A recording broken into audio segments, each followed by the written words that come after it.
నమస్కారం ఘంటారావానికి స్వాగతం. ముందుగా ప్రధానాంశాలు.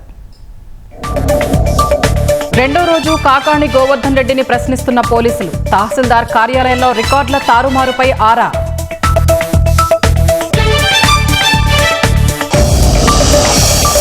కాకినాడ జిల్లాలో కారు ఢీకొట్టడంతో ఆటో బోల్తా, స్వల్ప గాయాలతో బయటపడ్డ విద్యార్థులు.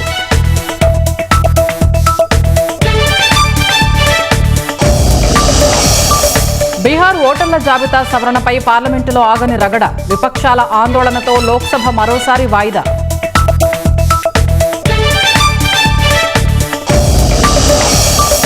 భారత భూభాగాన్ని చైనా ఆక్రమించిందని ఎలా తెలుసు?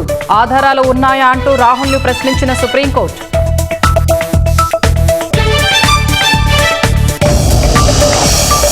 జమ్మూ కశ్మీర్లో 4వ రోజు కొనసాగుతున్న ముష్కర వేట. పేలుళ్లు, కాల్పుల మోతలతో దద్దరిల్లుతున్న కుల్గాం.